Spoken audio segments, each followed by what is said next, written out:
之中没有良善，因为立在我，只是行出来由不得我。故此，我所愿意的善，我反不做；我所不愿意的恶，我倒去做。若我去做所不愿意做的，就不是我做的，乃是住在我里头的罪做的。我觉得有个律，就是我愿意为善的时候，便有恶与我同在。因为按着我里头的意思，我是喜欢上帝的律，但我觉得肢体中另有个律，和我心中的律交战，把我掳去，叫我服从那肢体中犯罪的律。我真是苦啊！谁能救我脱离这驱使的身体呢？感谢上帝，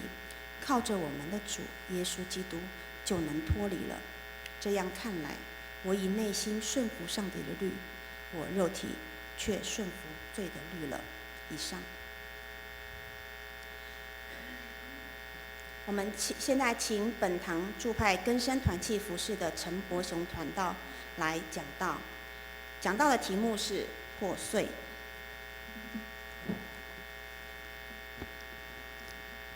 牧师、传道，还有我们教会的弟兄姐妹，大家早。愿上帝的平安每天无时无刻都临到你们身上。我们一起来祷告。亲爱的阿爸父神，我们谢谢你，我们恳求你圣的灵临在我们当中，保守我们今天早上在这里的敬拜。感谢，奉耶稣的名来求，阿们。今天早上我用罗马书7章15节到25节来与各位弟兄姐妹来分享我在更生团契在监狱里面的一些事工。那我今天的主题，我用破碎。那一般来讲，我们听到破碎呢有2种，一种是家庭已经破碎了，家庭支离破碎，妻离子散，人生已经是黑暗。没有要用的主题是人的个性跟他的人格都要破碎。那破碎呢，是要面对自我的一种征战，一种挣扎，要重新把自己来归零。也就是说，你要把自我的那一种价值观直接把它否定掉，彻底把自己打趴，让自己无地自容。这样的人的个性与人格才有可能来破碎，因为只有这样子，人生才有办法从头来。那我们来先看今天的经文，15节到25节，一共有3处。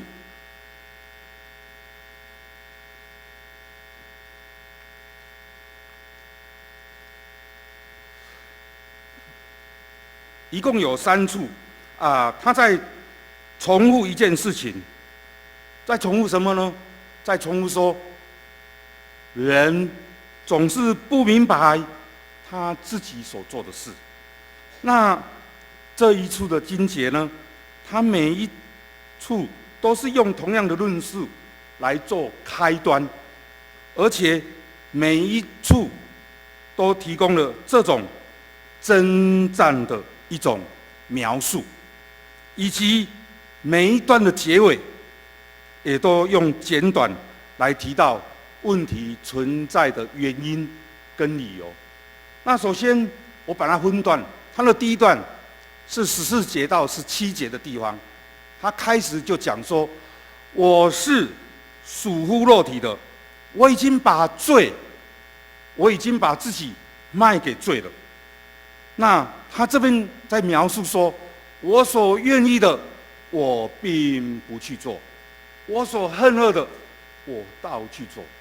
我在想说，我们看到这种经文的时候，到底它是什么原因呢？因为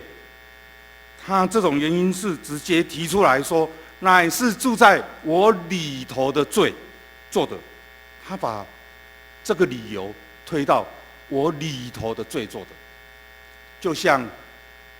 我们的人类的始祖亚当，当神问他的时候，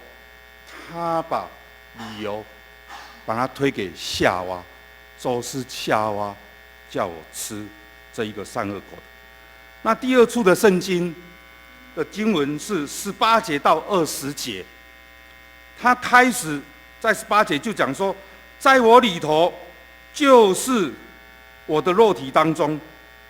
没有良善。那他用下一个节来描述说，立志为善由得我，只是行出来由不得我。故此呢，我愿意来为善的时候，我反而不去做，因为我不愿意的恶，我倒是去做了。他在描述，他是在我一样是在我里头的那个罪来做的，因为他做了我不想做的事，做了不想做的事。那第三处的经文21节到24节，他用说，我愿意为善的时候，便有恶与我同在，因为我那时候会有恶的意念跑出来，然后呢，会在那一个恶的意念会一直在那里缠绕着我，让我挥之不去。所以他用22节到23节来描述说，按着我里面的意思，我是喜欢神的律，但我觉得肢体中另有一个律和我心中的律交战，他把我掳去了，叫我想服从那肢体中犯罪的律。那这一个原因是我想做，但是这驱使的身体却让我做不到，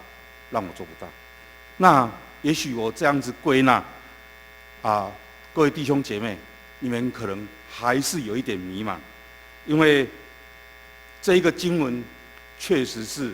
非常不好来诠释。但是这里保罗先生他要所说的是，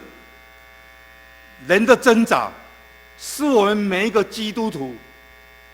都会，而且也都要会去面对的一种征战。这个征战呢，会一直到有一天我们跟神当头对面、面对面的时候才会结束。因为他在这边描述的失败，也是我们当中共同的一种失败。即使我们基督徒的生活有时候看起来会非常不错，因为有时候我们会自我感觉良好，以为我们这样子做是合乎义的，但是呢，做出来的事情却常常是错的，因为我们所认知的善，永远没有办法达到神所知道的那一个标准。我在更生团契服侍，那我面临的，我每天要进监所来服侍。那我们进监所呢，来教化这些收容人，那与收容人有互动，然后我们也用通信来勉励他们。他也接待我们也接待这些出监的更生人，然后我会想办法来安排他们日后的去处。那我最近有从监狱里面收到一封监狱寄出来的信，我把它截录起来，这个只是前半段而已。他说：牧师你好，谢谢你的关心。有啦，我最近很认真在看圣经，因为人在江湖身不由己。是犯错的人，他常用的一种无奈。这句话听起来好像是我在找借口，其实是很真实不过的。因为人实实在在是一个软弱的器皿，想改改不了，不想做却偏偏去做。难怪保罗要说：“我真是苦啊！谁能救我脱离这个取死的身体呢？”这位收容人，他很聪明啊。我们台语有一句话说：“做节的做差的中湾斋。”他圣经读过一次以后，他竟然会引用，他竟然会用我们今天的主题罗马书7章的这个经文来描写他内心世界的2个我。他写出他内心的世界的那一种困惑，那一种迷茫跟矛盾，他不能自拔的一种堕落的人生。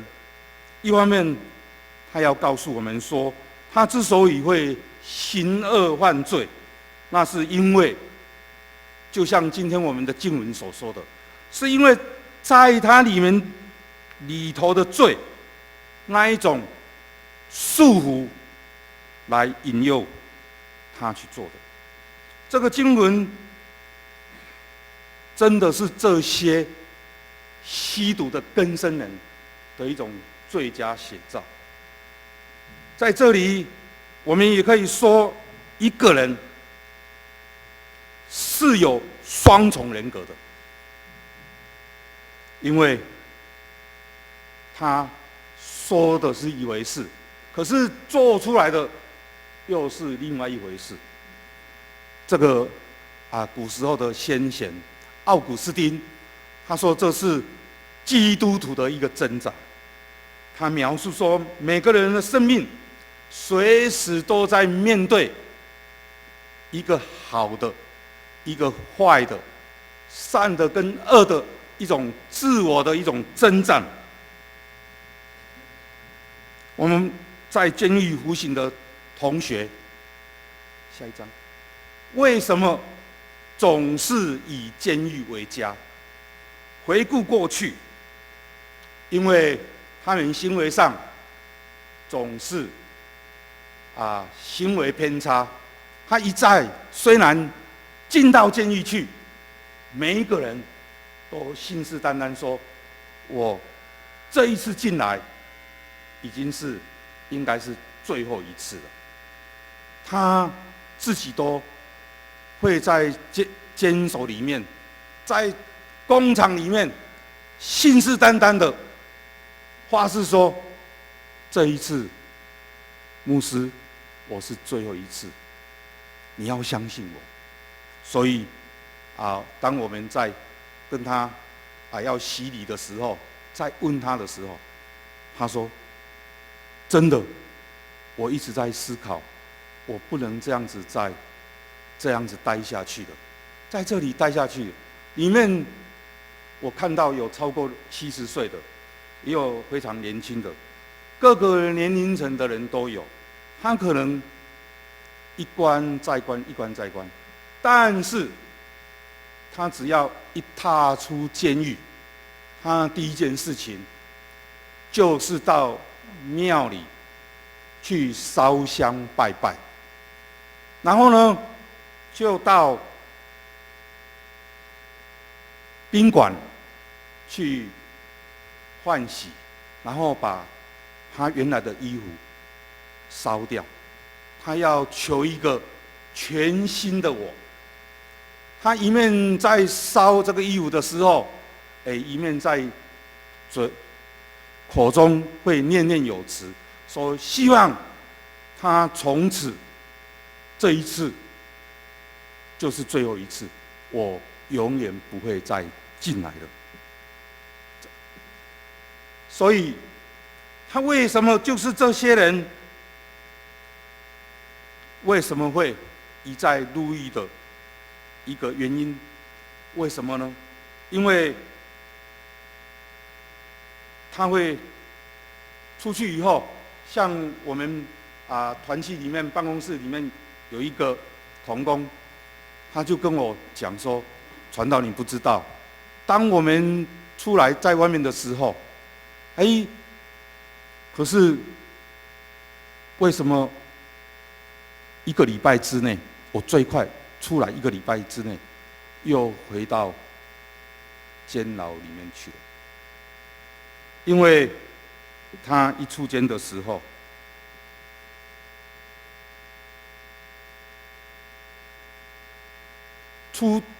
在监所里面想的做的是一回事，到外面来的时候，那时候他的内心是海阔天空的。他想到说，他的妻子、他的儿子已经离开他，想到他以前所经营的公司，他又回想起来，然后他就会很喜欢、很习惯的，又改变了另外一种心境。就像我们今天经文所说的，我本来是要做好的，但是一踏出监狱的大门，诱惑又来了，诱惑又来了。所以呢，这些更生人，他出去以后，他身上都有很多人很多他里面的同学的一些联络电话，所以呢，他没有办法受苦。像我们有一位出来的更生人，他也曾经来过我们教会做礼拜，也曾经来过我们教会来我在这边办天书的活动的时候，他也来参加。可是他去工作，去打工，我介绍他去打零工，结果第二天就回来找我。我说：“你中午怎么跑回来？”他说：“我腰已经闪到了，因为他们平常都只是做一些比较轻松的工作，可能平常也没有在训练体力。虽然不到30岁，但是他们的体力是没有办法负荷一般的零工，所以他的粗活干不下去，他的腰杆也没有办法软下来。所以呢，见到原来旧的习性，他是没有办法改的。尤其到地检署，他们假释出狱的时候，到地检署报到的时候，见到熟悉的人，又会问说：“你最近在创啥？若是不好，就到我那里吧。”然后只要这一句话讲出来，你跟着去，就准备又回监牢里面去了。所以呢，在监狱里面，大多是弱强食的，因为监狱化的人格，让他们很喜欢很习惯来武装自己，而且会一再入狱的这个主要的原因，是因为进去里面真的就像我们平常所说的深造，他在那边深造，取得更多的资源。所以呢，我在7月30号那一天晚上，差不多10点多的时候，我等一个更生人，他打电话，他就在10点多打电话给我，我一直等到11点，他才到办公室来找我。他跟我讲说：“传道，我出来没有工作，没有钱，没有地方可以睡觉，然后我也没有3餐可以维系。”我说：“那你目前住哪里？”他说：“我现在住内坜。”住内坜你有家，可是我妈妈不让我住因为我妈妈她自己赚钱。她说她妈妈是在我们桃园公园这边在卡饼。她说现在年纪大了，已经没有人要，就跟我讲一些诉说她的苦。那后来我就当场拨电话，已经11点多，我就拨电话到竹北给一位弟兄，请他帮忙安排工作。那当场我帮他安排好以后，他就跟我讲说，我也没钱坐车啊，还要到竹北，我就到楼下的便利商店去帮他买了一张悠游卡，然后帮他储值。事实上，我在做这些事的时候，我内心告诉我，这个人可能也是，可能是欺骗我的，明天即使他会去竹北工作，可能也是最多也是1天2天，然后他就回去了。我花了200块，然后就安排他工作。隔天11点多，我打电话到竹北去那一家公司的时候，那公司跟我讲说，没人来啊。其实我内心知道，他里面的那一种征战，虽然他想用好，可是我知道他们的体力是有问题的。另外呢，这时这些更生人出狱后，通常都不会第一时间来找我们。更生人这些出狱的这些受刑人，他们第一个时间一般来讲，第一个时间都会先到公庙去，先烧香拜拜，然后回去以后，有一天他可能会碰到一些困难，他会想起说，在监狱里面的时候，更生团契陈某某，我有给他的电话跟地址，然后他才会跑来找我们。所以那时候我就会跟他们讲说，人是非常软弱，在监所里面就讲这些基要真理都要一讲再讲，靠自己的力量是不可能救得了自己的，因为唯一的方法就是要向罪死，向神活。所以只要凭着一颗真诚悔改的心，来到耶稣基督的面前，向他认罪，接受他为救主，就能够呢进入出黑暗，进入光明的世界。所以呢我会把这些基要的真理来与他们分享。问题呢实在是讲，他们都会背，包括现在你看到了这一个画面，这个就是更生人就是之前我们看到的那一些基要真理。我在上课讲的时候，他们竟然记起来，然后要写信给我，跟我讲说他认识的真理。那这一张图是我在5月17号到湖口长老教会当中有一位弟兄，他是5月15号出来，从台南山上的监狱出来。那17号就跟我到湖口长老教会去那边我去那边请安报告。可是很不幸，这个当中他也很认真参加聚会，他到中山长老教会去做礼拜，然后跟我到教会做见证，然后这个当中也参加更生团契，我们在周间有更生小组的聚会。但是我在6月15号6月17号那一天早上，礼拜三我来我们教会回到我们教会，我礼拜三都会回到教会来参加礼拜三的读经晨祷会。我接到电话说，这个弟兄他早上一早清晨的时候注射药剂过量死亡。我们下一章，过量死亡的时候是很惨的因为那时候心脏它那个负荷太强烈，没有办法承受，所以呢那个微血管会整个破掉，我们身上的全身的微血管会末梢微血管会破掉，然后血会流出来，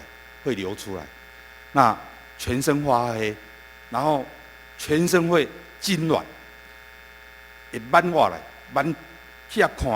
去看他的时候，他是全身僵硬的，然后全身发黑。那这一张照片是另外一个人，这一个人他是在台北，在新北市的地方。那我用这一张要跟各位分享是说，我们不知道你有看到他的行的顶，我看有盖了一张白布，用白布把他的偶像整个盖住。那我对这个举动不太明了，那问了当场的塞公法师，他们也不置可否来跟我答复这个问题。后来我问了林口长庚的救护车人员，他跟我讲说，他这个偶像若是没有用白布把它盖住，这一个死者往生的人，他的灵魂是没有办法离开这个屋内的。我在想说，那他是在这个人他是半夜在家里面自己打针，也是过量来往生的。他自己所敬拜的神明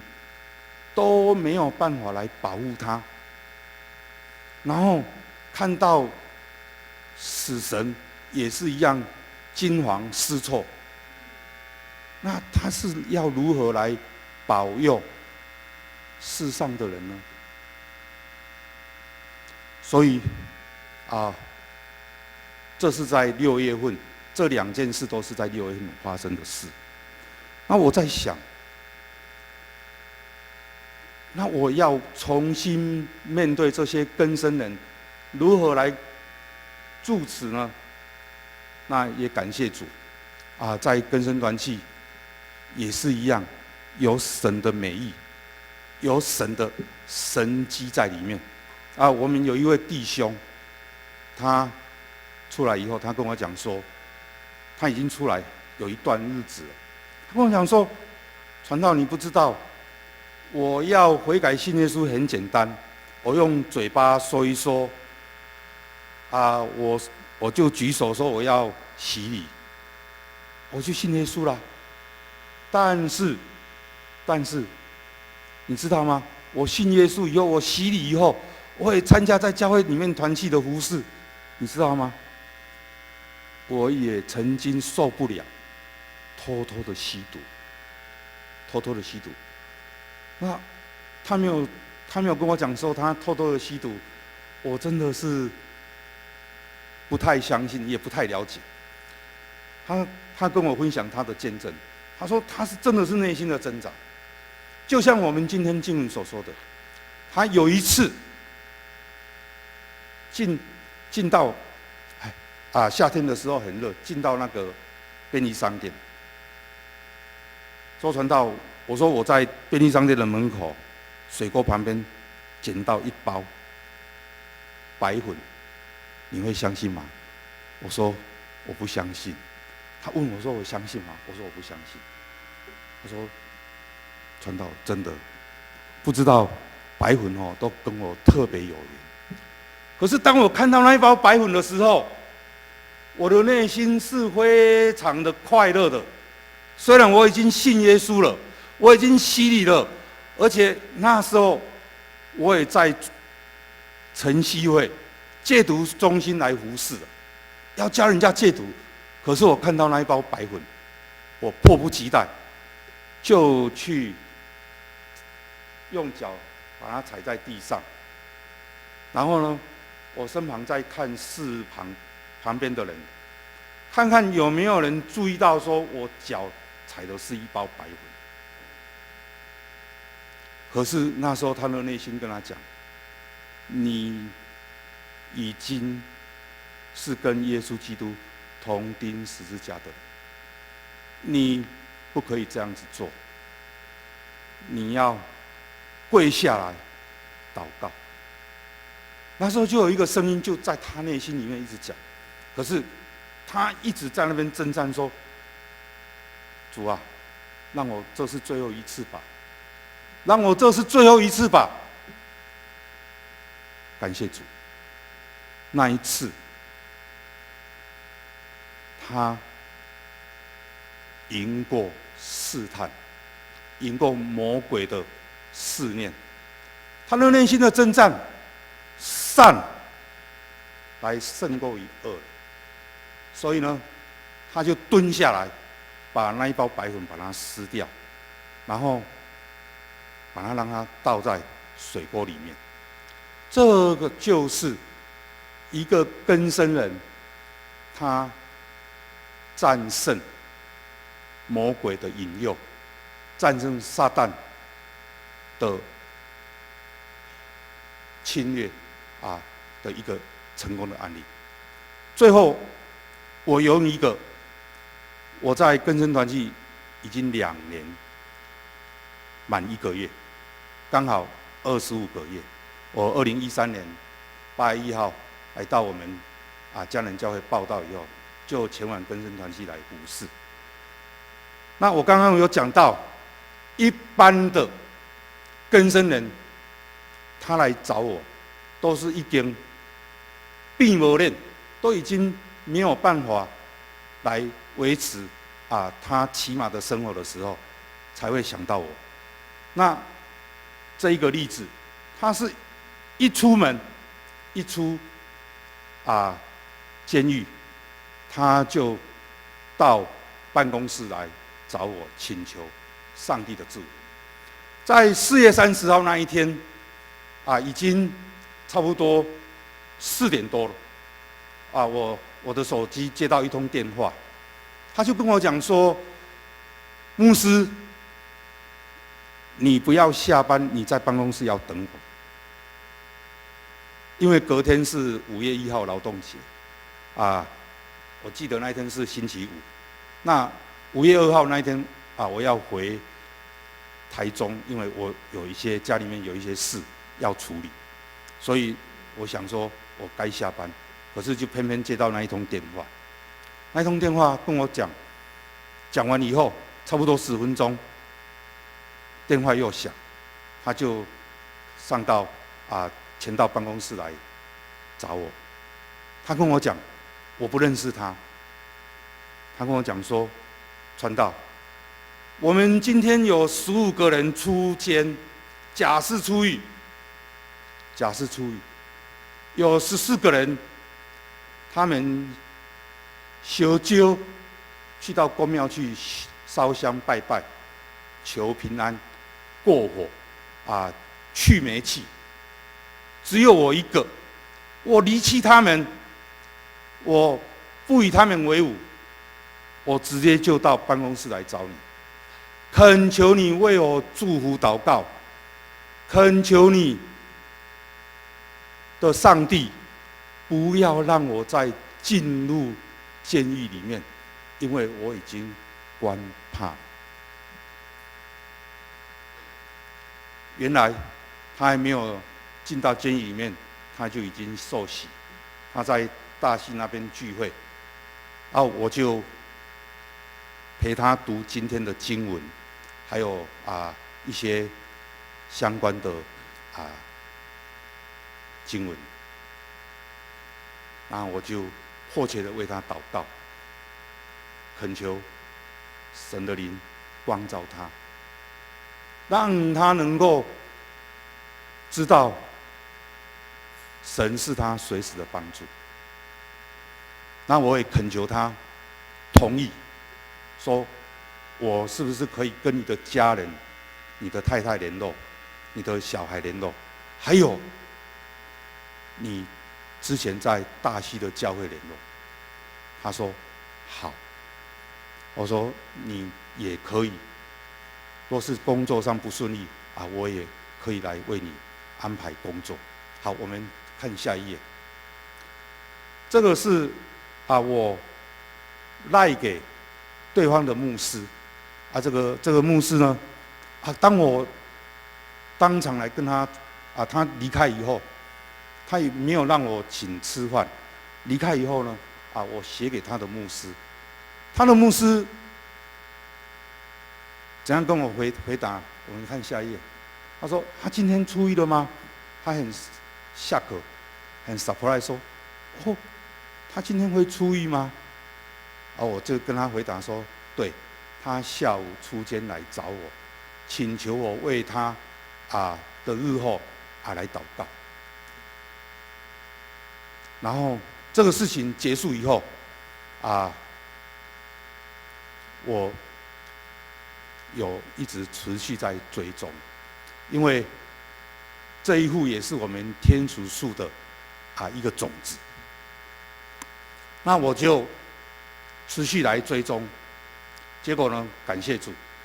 来我们来看下一个。我持续追踪他的教会，他的牧师我就问说自我介绍，因为那个牧师也没见过我，我也没有见过他。然后我就问说这一个他双姓徐王我说徐王他目前情况怎么样？然后呢，教会再下一章，他说目前非常稳定，而且教会的资源系统也非常 OK， 而且他的工作非常稳也都持续在稳定当中所以那事实上我为什么举这个 case？ 这个 case 给我最大的感动是，说我2年来只有一位，而且是第一位，到现在是目前唯一的一位，出监的第一时间就到办公室来，要求祷告，要求祝福。这是我在更生团契，在服事的当中最受感动的一件事。事实上，当时候我陪着他祷告的时候，陪着他读经的时候，我内心是哭的，因为看到一个这么渴慕神意的人，他来到我们的当中。其他的 case 大部分都是失败的例子，所以呢用这样的事工来跟各位分享。那事实上，在更生团契呢我所服侍的这个当中呢，最重要的，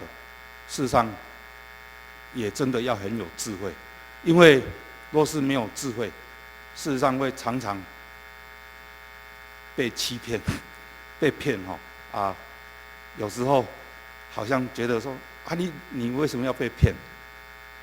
事实上有时候真的是看到他的困难，也看到他的不足的地方，所以很自然你会跟他相处在一起的时候，你会有怜悯之心来帮助他，所以也恳求我们各位弟兄姐妹各位牧长来继续持续为我们祷告，因为在这个区块的服事真的是征战很多。有时候包括我曾经也想说，那是不是应该要持续这样子聊下去，来服侍做这样子，因为也有感情上的负担也有内心上的征战在里面所以今天用这样子的分享来顺便做事工的报告我们一起低头来祷告。亲爱的阿爸父神我们谢谢你，因着你慈悲怜悯的心智，你让我们能够感受到世上的人真的是有很多的苦难，有很多的难过在里面，我们有时候很难去担当。我们知道，唯有靠着你，唯有在基督的里面，我们才有盼望。唯有在你的里面，我们也才有那种力量来寻找世上这些世上的人，让这些世上的人能够得着耶稣，让这些社会的边缘人能够来认识你。虽然我们知道我们所做的果效非常有限，我们总是认为救一个算一个，但是有时候是自以为义的，但是我们在自我感觉良好当中，主啊，恳求你来赦免我们的骄傲，因为唯有匍匐在你的里面，我们才看得到谦卑是什么。主，恳求你带领我们今天早上的敬拜，谢谢你，祷告奉耶稣的名来求，阿们。